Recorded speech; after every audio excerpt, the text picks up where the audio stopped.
Money FM 89.3, the best of Saturday mornings.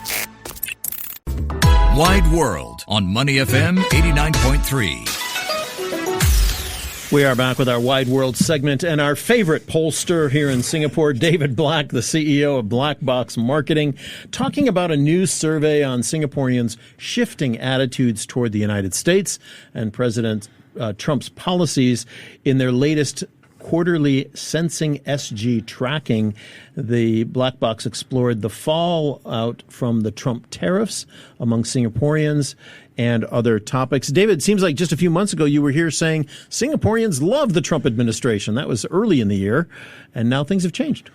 Or are changing. That they did, and that's good context. So I'm not here to talk about tariffs per se. I think you've had a lot of that this morning. A lot. We've had a lot. Probably the last couple of months. But, as researchers, we're always looking at what Singaporeans are thinking about what's going on in the moment.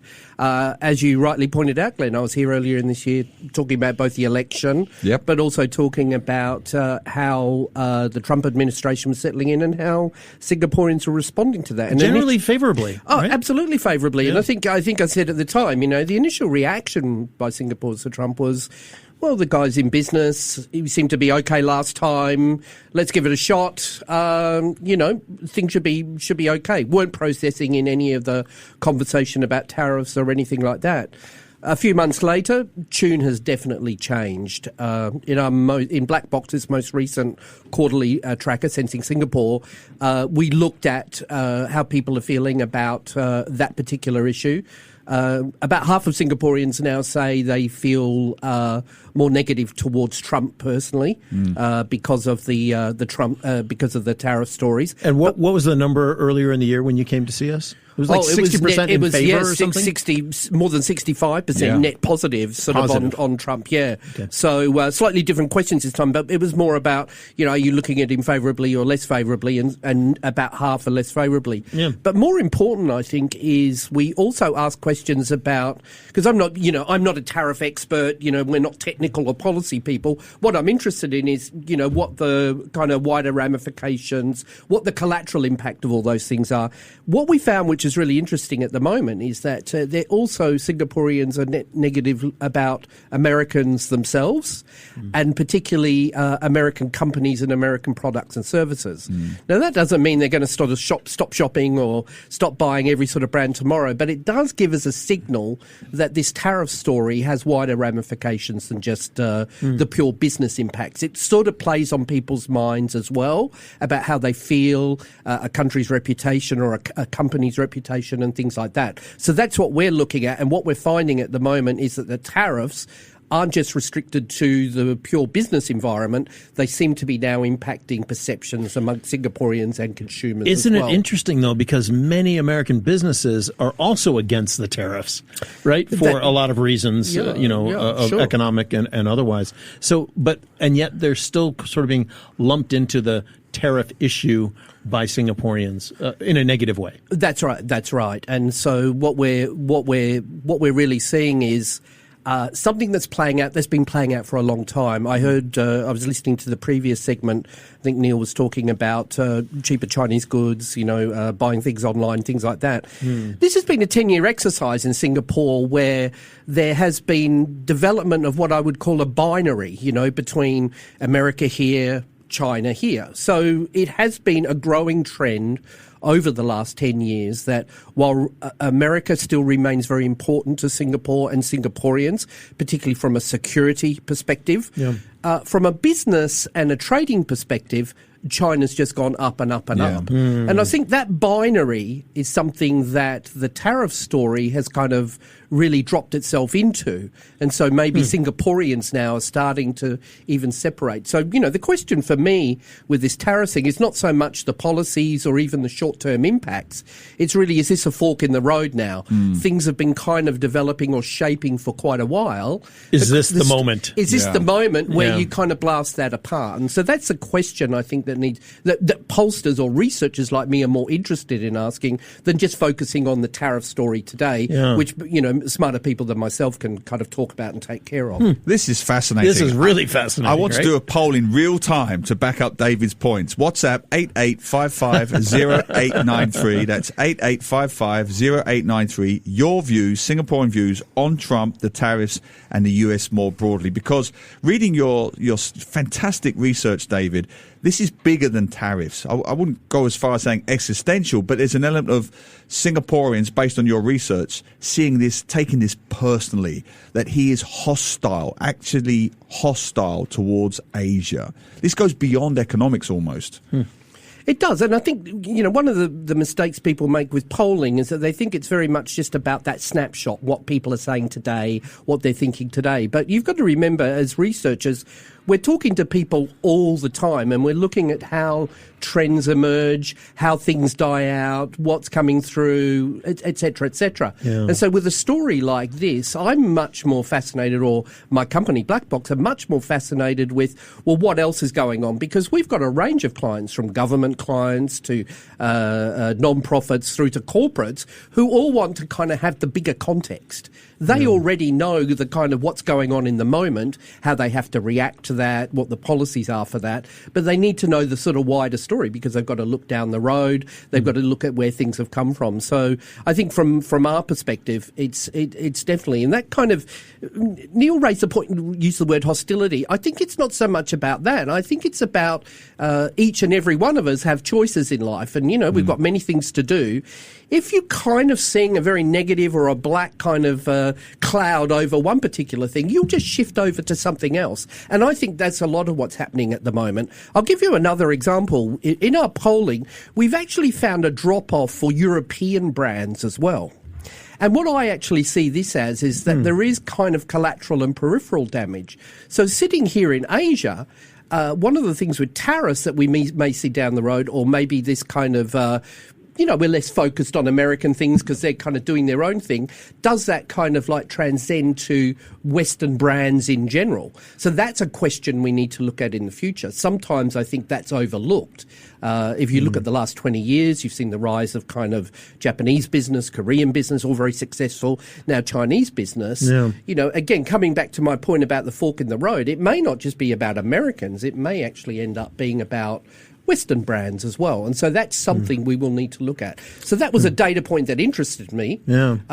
Maybe just coincidental, maybe superficial, but that's something we'll look at down the road, that it may not just be, if you turn your eyes away from America or American companies, or start to do that, maybe you're just starting to turn away from kind of traditional Western brands and companies as well. So that's something we'll have to look at. And I think that's overlooked sometimes in a lot of the media, that when you do big things like this, when administrations make such big shifts, you're going to see big shifts in a lot of different places as well. Whether or not they hold on is the other question. That's right. Talking to David Black, the CEO of Blackbox Marketing, talking about this, the wider U.S. reputation is taking a hit in the view of Singaporeans in the past several months.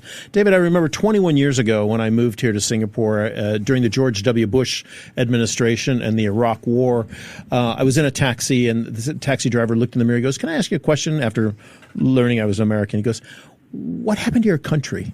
He said that to me. He goes, "We used to look up to America and really feel America was amazing. And now you got America invading Iraq under false pretenses and blah, blah, blah, blah, blah." And so this idea that America has faltered in one way or another, from my history and perception, is not a new one.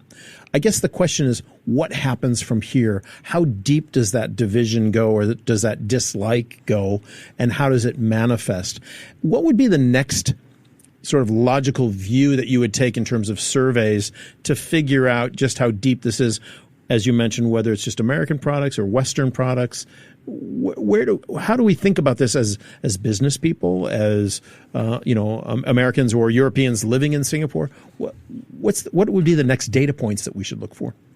It's a good question. The first thing I would say is that, the old saying, "You never bet against America," is probably is something that still holds true. But there are other metrics that we're always looking at. I mentioned security before. If you ask the typical Singaporean, and we do this all the time in our polling and whatever else, from a security point of view, from a defence point of view, the United States remains eminent. It is keystone. It is critically important to Singapore. Yeah. So if we saw any deterioration on that, I think that would sort of present a different story. Yeah. The other thing is, when we look at brands or we look at companies, we look at reputation on a kind of brighter. So it's not just what products I'm buying and whatever else. It's also things like, who would I like to work for? Which companies offer the best sort of employment conditions? And at the moment, American companies still dominate that particular space. The values, even if you think, there's up-and-coming Chinese brands, in the AI space or the tech space or things like that, you would still, most people would still say working for an American company is probably a better experience than working for a lot of companies from other places. Interesting. So they're two metrics I would closely look at. If I saw a drop-off in how Singaporeans felt about America with respect to defence or security, that would be a signal that something real is happening. Secondly, if young Singaporeans started to go, I'm not that keen on working for American companies or American brands anymore, that would be a signal as well. So they're two key pointers I think we'd be continually looking at. And there are something like 4,000 American companies here. So enormous number. No shortage of opportunities. Yeah. But you can't underestimate perception either. I've got a comment coming in from Ian who says, frankly, with Trump's tariffs and hostility towards countries like Singapore, I am turned off about visiting the US for vacation despite the weak US dollar, and would rather spend my money elsewhere in Asia. So there's that binary playing out in real terms. Yeah. I'm focused on Asia economically, culturally, even from a tourist standpoint. This is happening, David. This is happening in real time. It is becoming almost a binary choice. They are making choices between East and West. And this seems to be borne out by your data. China beats the US in head-to-head preferences, electronics, fashion, social media, groceries, and more. This is happening now in real time. Can it even go back to where it was before? I don't. Probably not. I mean, I think visiting the US, at the moment, we're seeing big trends in travel. A couple of things are happening. Firstly, with currency changes, you're seeing a lot of pickups. The Singaporeans are visiting a lot of different places than they did before because they're a lot more affordable. I just got back from Japan. I was quite shocked at, when I went to the supermarket, it was cheaper than going to cold storage. Right? So seriously. Seriously. Most places are, but carry on. Do you know what I mean? So, and I gather the, double-digit growth to Japan. The other thing that I think is important is that the other trend we're seeing in tourism is pushback from a lot of places around the world towards tourism. So tourism itself is in the firing line at the moment. Places like Barcelona, you're seeing sort of protests, but you're also seeing to start that in places like, I've seen stories in Thailand, I've seen stories in Bali. So there's a lot of kind of stuff going in and around tourism. So there's always things changing. With respect to America, I think, there are so many stories about visas, and you're now getting daily horror stories of, people being thrown out or people being locked up or documentation being questioned and things like that. So all of these things are going to play into people's choices. And just to add to that, don't underestimate the value of soft power again. This idea of being wanted. I mean, the US doesn't want people making it harder with visas. And then the point that Glenn and I made earlier, some of the natural disasters that happen in this part of the world, US aid out, China aid in. This kind of cultural soft power, it does resonate. It does have an impact on folks in this part of the world. Very much. And I think, the corporates, things like the entertainment industry and all that, they're probably having to do all the heavy lifting for the American, from the American soft power perspective at the moment. Right. A lot of other sectors or other institutions within the American ecosystem just don't have that power or capability at the moment. So it's up to others,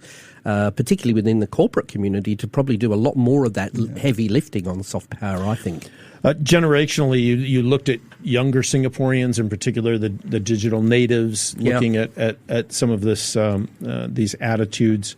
When we look at somebody who's a Gen Z or a Gen Alpha, how are they tracking this? Any different than anybody else? Not as tuned in. They've got their own. Do they thing. care? They do care. They do care. Yeah. Absolutely, they care. But they've got a lot to care about at the moment. I mean, for that generation, you've got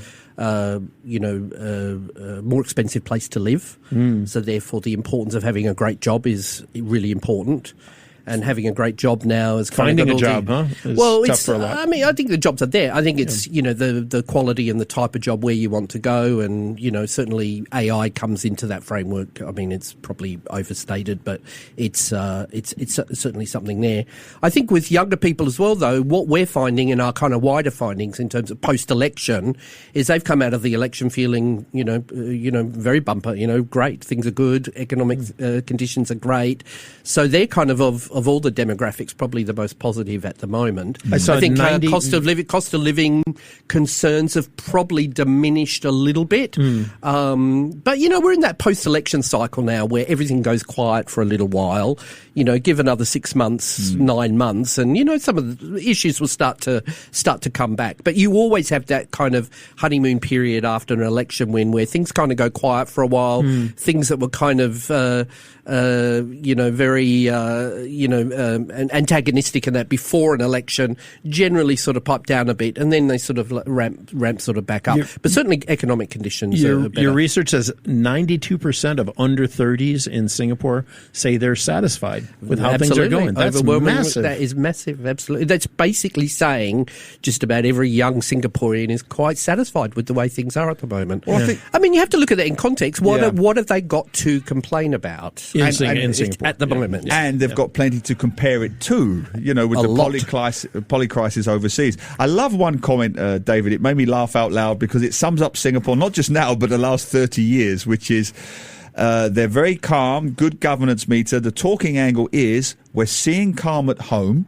but nervousness abroad. Singaporeans are asking, how long can we hold the line? That's classic Singapore. It's good, but it could get tomorrow, protect for a rainy day, tighten our belts. I've been hearing that for 30 years. It never changes. And it's also an echo of what the government and the Prime Minister have been saying as well. And so they've picked up that kind of signal that while things are great, we've done our job, it's not so rosy in other places, so watch this space. We're doing the best we can, but don't be surprised if it all goes pear-shaped. Yeah, and don't visit the US on holiday. David, we have to leave it there. If somebody listening wants to access some of this research, how do they get in touch with you? How do they find it? Blackbox.com.sg. There, LinkedIn.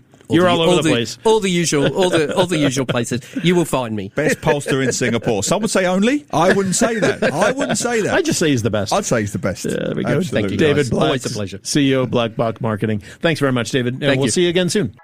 To listen to more great interviews, download our podcasts at audio.sg or download the audio app. That's AWEDIO, audio at the App Store and Google Play.